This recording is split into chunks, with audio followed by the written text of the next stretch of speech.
Michael Dixon to kick off for Seattle. So they'll get another shot on offense following that pick six. And now the kick is away.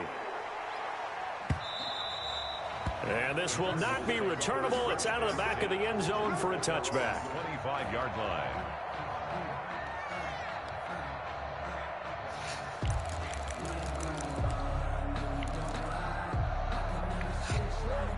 Ready to go with their next drive, and at the line, the Cardinal offense. And job one here, Charles, just keep possession of the football. 2 drives, 2 turnovers to this point. You're exactly right, Doctor. But the try to go first, do no harm. And right now, they're harming themselves on offense. I like that. No one is mistaking me for a doctor, though. But thank you, Dr. Davis.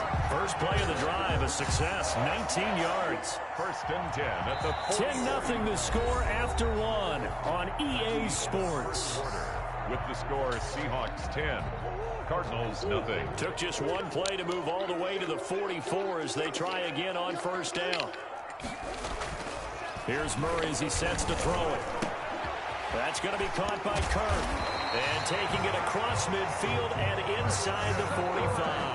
That's good. Another strong gain on the last 2 plays. They've moved it a combined 33 yards. This offense finding its legs now. Here's another first and 10. Play action. Now it's Murray. Flushed out right. And that is incomplete here. They've given up a few first downs on this drive, but getting the incompletion there, that should give them something to build on and maybe turn the tide.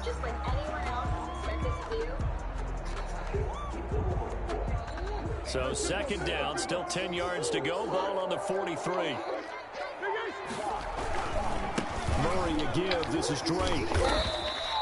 They do get a couple, but they'll be left staring at a 3rd and 8 coming up.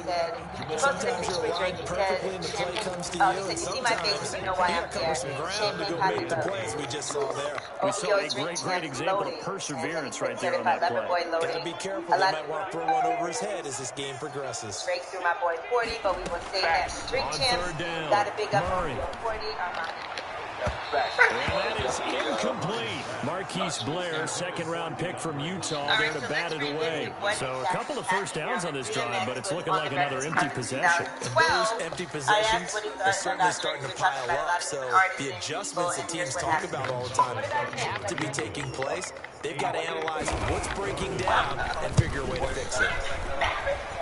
And that one's not going to get there. Not enough juice, an ambitious effort, but it's well short. And this score will stay right where it is. So I was watching him in warm-ups, and he hit a 62-yarder to hit the crossbar and win over this one. That don't even make sense. That's what I'm saying. Like you can't do it like that. That's like wrong, man. Like, I wish it was like maybe 7 years ago, where, you know, you catch others, beat them up. That was the first time we interviewed DMX and the second time we interviewed him. All right, well, in 2016, he changed his tune, though, and he had some more positive things to say. Listen to what he said about Drake. You weren't a fan of Drake at first. I didn't always say that he was talented, but I was not a fan of it. I was not. And another whole experience. Plus, like, no, Peyton Lake was good all the wrong reasons. But, you know, there was other reasons, you know, we were getting all that. But for him to take that, that's the first, the warning song on the line, and then to be man enough to reach out and make that call, like, oh, that's all. That was a real move. That's going to make for a great Drink Champs story, and I'm a person who feels like you have to have at least a 10-year career to be on Drink Champs. Drake has that, so I would love to see Drake drinking Virginia Black, which is his bourbon, and popping bottles of loyalty, which is Jay Prince's wine. I would love to see him doing that on Drink Champs. And if Drake does Drink Champs, boy, I'm going to have the Black Effect and iHeartRadio promote that podcast like Oprah promoted her sit down with Meghan Markle and we don't want to call this desperation time, especially in the definitely not Harry Potter, but we know he did. Yes. And can I also say, too, that Nori, and I'm not saying this because he's my friend and business partner, I'm saying this because it's true, Drink Champs is the best platform for hip-hop right now. Because Nori and DJ Effin created a lane 5 years ago to give OG hip-hop artists a platform that has grown into something special. And over the past, I'd probably say a year, nobody's doing the OG hip-hop conversation better than Drink Champs. Hell no. Shout to Nori, man. Not even close. Drop it in the clue box for Nori and DJ Effin. Nori is every morning, 2 morning. All right, give it up for Nori. That's right. Yay! Make some noise, Out of the gun, here's Murray. Make sure you check out Drink Champs Black Effect on our radio podcast. All right, now LL Cool J is not feeling the fact that people are calling him the forefather of pop rap. It was a whole discussion that was happening, and LL Cool J said, me being called the forefather of pop rap is very confusing. What the F are y'all talking about? So people were talking about I Need Love, and they were saying that was like one of the beginning songs of pop rap. Listen to I Need Love in case you Two tight ends, they block well too. but mainstream, shut up and then you start. I was on beat, though. No, you wasn't. I was on beat. No, you wasn't. First of all, hip-hop is pop culture. It has been pop culture for a long time. Pop culture is just short for pop. So, I Need Love was a very, very popular record. It's not a pop, definitely not a pop sounding record by any means, but I understand what people mean when they say hip-hop is pop culture. There ain't no pop record. That wasn't a pop record. It was rapping. It wasn't like, oh, I'm gonna do this record for pop radio. Listen to anything that I said. No, I didn't. Pop is short for popular. Yeah, but Hip-hop has been the most popular genre in culture for a long time. Yes, it's not a pop. they didn't mean it like that. They meant pop sounding record. No, they didn't. There's no way she could have been. It just means it crossed over to mainstream, basically, to be on the pop charts as well. That's all by definition, but that's not saying that hip-hop and rap is not, that is what is popular. That's Yeah, right. it is. Hip-hop is pop culture. Sorry, guys. And gals, it is what it is. All right, DJ Mustard is saying that his personal shopper stole over $50,000 from him and spent it on bags and shoes. He said, today I found out that she had my credit cards up over $50K buying stuff for herself, purses, shoes, shades, and other stuff. I'm hot, and I'm only writing this so nobody else deals with it. She's bad for business. I have all the receipts, everything. I paid her more than she was worth because I don't play with taking care of people that do their jobs. He was paying her $6,000 per month, he said. And after calculating, she could have good and well wrapped up over $100,000 in expenses. She ran up $15,000 in Louis Vuitton alone on herself. For some effing Instagram likes. Can I play white devil's advocate for just a second? Technically, it's not like the personal shopper didn't do what you paid her to do. Is it defined that personal shoppers only buy stuff for you? Yes, it is, you dumbass. Yeah, I'll pay you $6,000 for yourself. Are you kidding me? Personal shopper and for herself personally. That's what I'm saying. Is it defined that I'm only personally shopping for you? Yes, Is that somewhere that is writing? Is that part of the job description? No. You just said personal shopping. I did some personal shopping. I bought me a few things. No, you can't do that. Not if I pay you, no. All right, well, that is your report. All right. $6,000 is a lot of money to go. A lot of money a month to go personal shopping. So Yeah, because she probably had money to do other stuff. And you know, on the scamming lines, I saw that this stripper had posted that she was upset that Usher didn't pay the strippers with real money. He used some Usher bucks. And she said the money does not have a trading value whatsoever. Don't y'all think he should be blasted on social media for this? She said she danced all night and Usher threw that. But it looks like the story is a little different. I see multiple other people saying that what really happened was he did pay money and he was throwing money all night, but somebody left the Usher bucks as like kind of a joke. And it's something that he's doing to promote his Vegas residency. First of all, God bless that savage named Usher Raymond, the fourth drummer. I don't see anything wrong with what he did. You have to know your worth. What's knowing your worth more than having your own currency? Okay? May not mean anything to any currency. it's not worth nothing. It's all about what you put value on. Okay? It's saving. Shut up. It's saving. Treat these $100 the way you would treat a $2 bill. Hold on to it. It could be an NFT. Maybe it could be an NFT.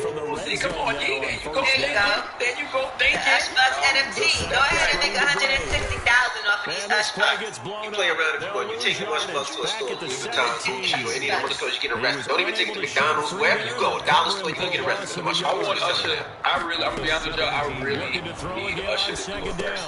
I need somebody to step up and get that smoke, get that slang, that Usher Raymond is going to get there. And I'm so tired of y'all disrespecting Usher Raymond the fourth. The winner gets $1 million Ush Bucks. That's right. Y'all keep acting like Usher Raymond the fourth, not a whole legend, a whole goat out here with a damn near unbeatable catalog. Who said that? You! No, I did not. Yes, you did. You told Chris Brown to get Usher in the verses. When did you hear that? This song. I think he said it depends on whose song is up against whose. I don't care what song you play. Usher It's a celebration. And I need him to get his flowers because y'all be disrespecting Usher like because way too much. Y'all be talking like he not the USHERRAYMON.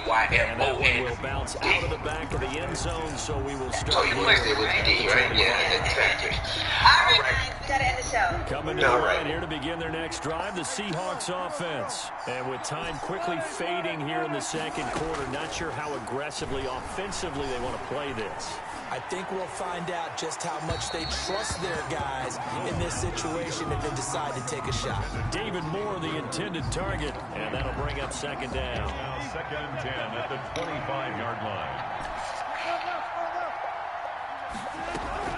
Throwing again, Wilson. He'll find Metcalf. And he'll take this to the other side of midfield before going out of bounds.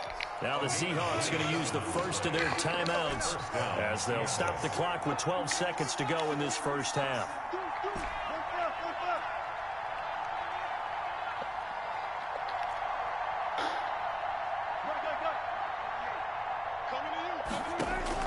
They'll throw on first down with Wilson. And now he'll tuck it and run. Give him 10 that time, escaping the danger, running with it, and picking up a first down. Now a timeout taken. Seahawks. Perhaps a chance for one more quick play and then another timeout if they hurry. We'll see. So here's a first and 10 at the 38. Here's Carson, and he'll be brought down, losing yardage back at the 40.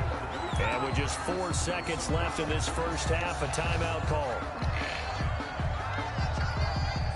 So with 4 seconds to go in the half, here's the field goal unit onto the field. They'll spot it at the 47, so call it a 57-yard attempt. And this is good from 57 yards out. That was bombs away right there. So we are at halftime here on Halloween. As we send you on out to our studios in Orlando, here's Jonathan Coachman at REA Sports Halftime Report. The Seahawks with the advantage, and they get the football first as the second half is underway. And that one will bounce out of the back of the end zone, so we will start here at the 25. Coming to the line here to begin their next drive, the Seahawks offense. And fortunate to get points on the board last time. They had to hit a really long field goal to do so. The kickers in today's game are so good and so skilled and hit from distances that we almost start to take them for granted. And we can't do that. That's a long field goal that they got 3 points out of. They've got to feel good about that, and they better make sure they love him up because he's helped them out. Yeah, now we'll see if that offense can put 6 on the board here. We'll see.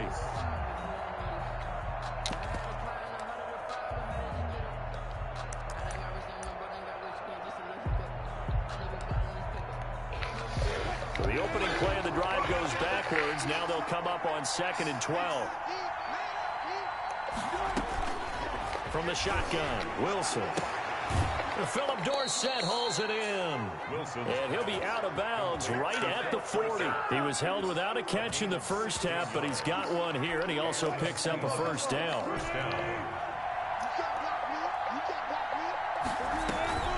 Here's Wilson.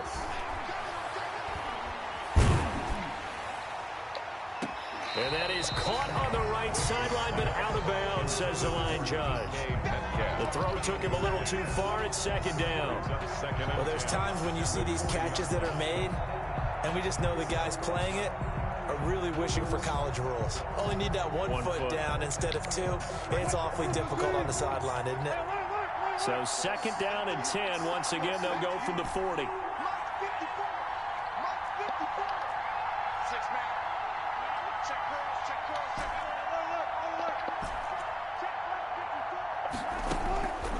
To throw again.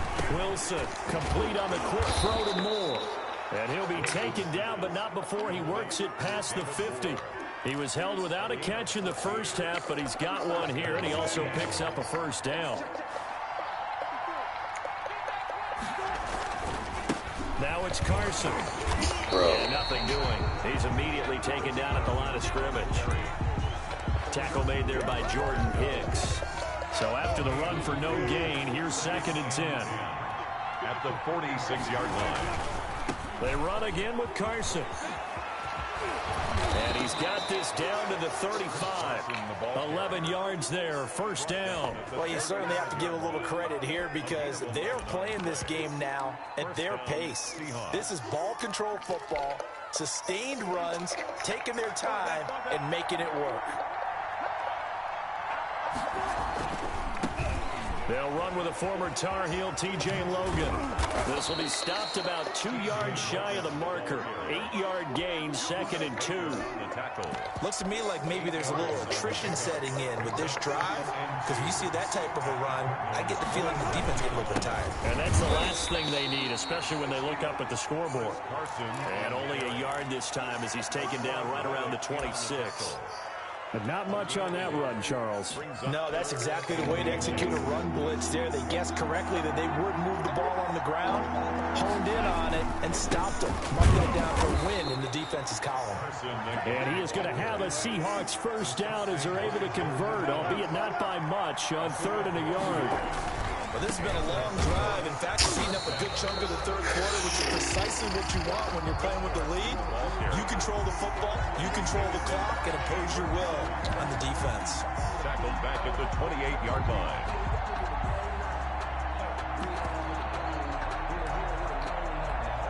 Well, this has been a good march down the field, but now they're stuck looking at a 2nd and 14. Now they'll throw it with Wilson. And he rifles one incomplete. Philip Dorsett, the intended receiver. And it's 3rd down. That pass just a little bit off. It looked like maybe he tried to force it in there. Game speed, always different, no matter what you do in practice. Can't simulate it, right? So your decision-making, everything has to be a little bit quicker. Sometimes it can throw you off until you adjust.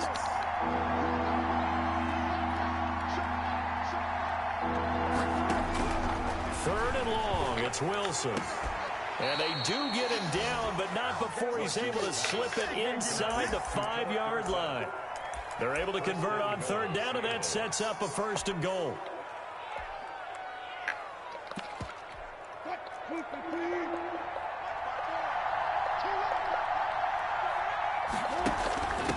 They'll try and run forward with Penny. And he will push his way forward down to about the 3-yard line. Only a yard that time. 2nd and goal. On 2nd and goal. Wilson. They'll run the screen with Carson. Wow. This one will wind up with him losing yardage. Back to the 4-yard line.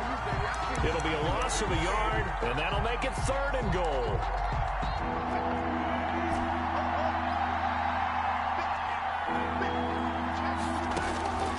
Out of the gun, here's Wilson. This is caught, and he is in for the Seattle touchdown.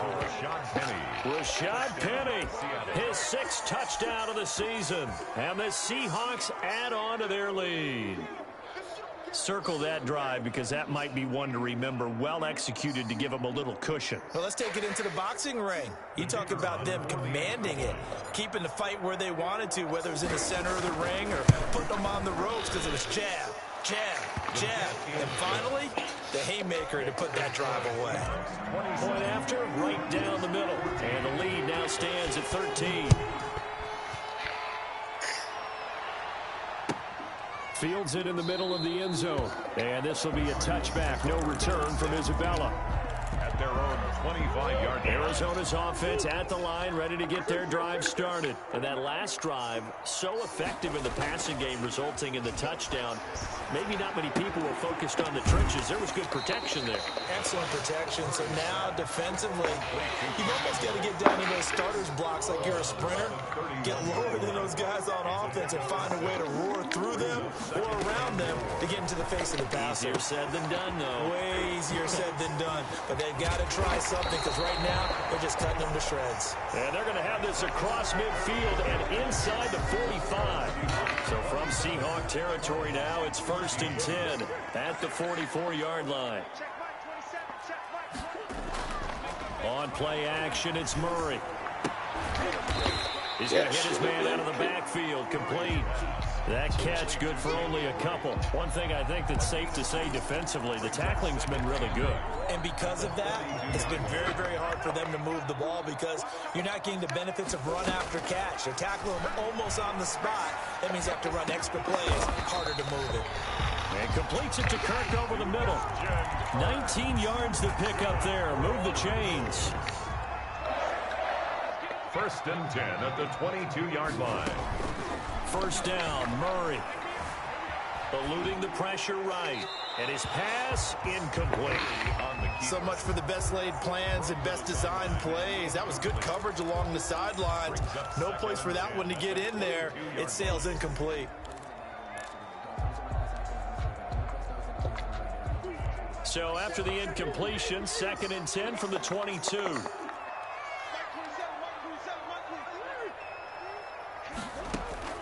Throwing again. Murray. Trying to force it to Hopkins, and it's intercepted. Picked off by DJ Reed. And a big turnover there as his guys will get the football back. Wilson, the Seahawks take over now, 1st and 10 at their own 18.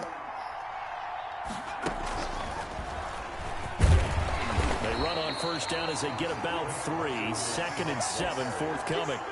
Got to figure now, after getting that turnover, they're just going to be happy to keep the ball on the ground, right? This is where covering the football, taking care of the ball, all the ball security terms that have ever been used, they come into play for the guys on offense right now. Just take care of it, and they've got a good chance of ending up winning this game. And they're going to have this across midfield and inside the 45. They went with the nickel look defensively, so they had 5 defensive backs in there. Didn't help them stop the run. Yeah, I love that, the nickel look. 5 cents, 5 DBs. But what also happens then, you take a big body off the field in order to insert that guy. So you're taking a big off for a little. And oftentimes you can run the football effectively against that defense. Clock continuing to run. They'll probably wind this all the way before snapping it on 2nd down.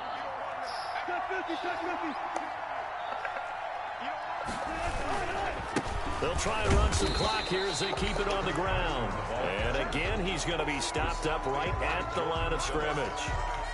Back-to-back stops make it 3rd and 10.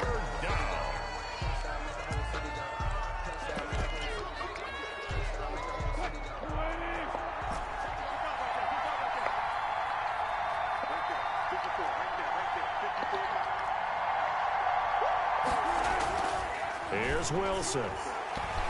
He's going to air it out for Dorsett. And intercepted. Maybe the turning point they need. Picked off inside the 10. And a good return here as he takes it up past the 30-yard line. Now with that interception, you feel like we got a ball game again. Remember, 2-score contest and still time left here in the 4th. And in the old days, not too long gone either. Throwing the ball here would have been an absolute no-no. But the way the game's played now, throwing it makes sense. You just have to be careful when you put it in the air. Clearly wasn't outside of the tackle box. There's your penalty. And accompanying that penalty, a loss of down. They lose the yardage, and of course they also lose the down on the grounding call, and it's quickly 2nd and long. Now he's going to swing this one out to his running back. Got some room at the 30, and he is out of bounds right around the 34. That'll be a gain of 15 yards, and that'll lead here to a 3rd down. From the gun, Murray. And able to find Kirk complete. And he is going to have a Cardinals 1st down as they're able to get the 3rd down conversion. It'll be an Arizona 1st down on a gain of 17. 2 minutes left to play in this football game here on EA Sports.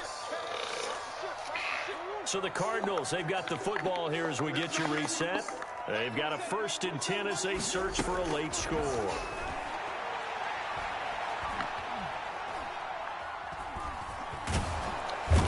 And he's going to go down. Back near midfield at the 49. Jamal Adams on the safety blitz. Too fast to handle. Exactly what they were looking for. They've been giving up yardage. They've been letting them drive right downfield. But they got a sack right there.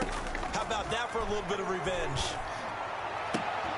Murray gets this one to Isabella, and he's able to get this to the 40-yard line before he's out of bounds. They get 11 back on that one. It leads to third down. It'll be a nickel look here for the Seahawks on third down. Here's Murray. He's going to let it fly. And this is intercepted, and that should do it. Shaquille Griffin with a pick. Then he'll take it all the way up near the 30-yard line. That is now seven interceptions between last week and this week. 3 in this game, 4 a week ago. And I saw the head coach write on his play sheet, make a little note. I hope he's writing self-scout. Bring in the guys that scout games for you with a different eye and watch him and see what's going on, and maybe they can pick up what the flaws are, and hopefully they can correct them. And incomplete as he was knocked as he threw it, and it took the ball off course. Here's 2nd and 10 now from the 29. Wilson wants to throw it. Looking for the out route, and he's got more. Wilson. 5 yards. Now it's 3rd and 5. And when you're playing a quarterback with some experience and some moxie, you enter the danger zone when you decide to blitz him, because if he's able to diagnose as he did on that play, he can hurt you downfield. He reads defenses so well, doesn't he? He really does, and the best part about that play for him, I don't think that was his primary target. I don't think so either. I think he had the read, figured out where the blitz was coming from, and went to a secondary target for a really nice game. And this is too far behind his man. He missed him. It's incomplete. The Seahawks send out their punter as he'll kick it away for the 2nd time. And he gets this away, angled for the sideline with a lot behind it. Wow. And it's out of bounds. Now we'll see what the side judge says. 1st and 10. He says out at the 8-yard line. Let's go old school there. That's absolutely a great coffin corner punt. Someone's put some time in working on that, hasn't he? Seems like every year these guys get better and better. It's amazing how they can command that football through the air. Yeah, they used to actually practice with hula hoops where they place them and try and put them there. Now a lot of guys use barrels on the sidelines to try and put the football in one. And this will be incomplete. Physical play on the football there, and it's 2nd down. This defense was definitely alert to the possibility of the deep ball, and they were more than ready for it. They've got the lead, 4th quarter. Maybe can expect more passes like that downfield. So after the incompletion on 1st, now 2nd and 10.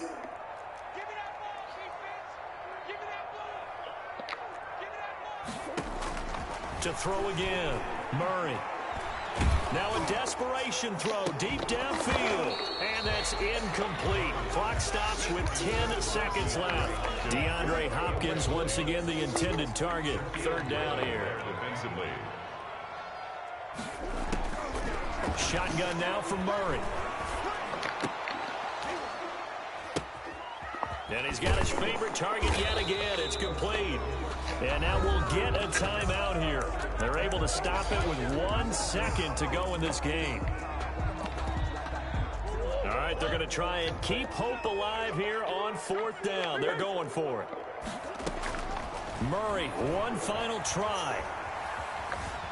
Buying time to his left. And that will be incomplete, as time has run out on this football game. So the victory here for Seattle, and it was their defense that really made the statement after the break. They pitched the 2nd half shutout. Yeah, think about the team that just got vanquished. They did score in the 2nd quarter. Do you think they thought at all that that would be their last points of the game? No, but what a 2nd half. The adjustment, whatever they did in the locker room, it certainly worked. It certainly did, and you're exactly right. Whether it was an adjustment, whether it was just more focus on what they planned to do going in, whether they just played better, whatever it was, it all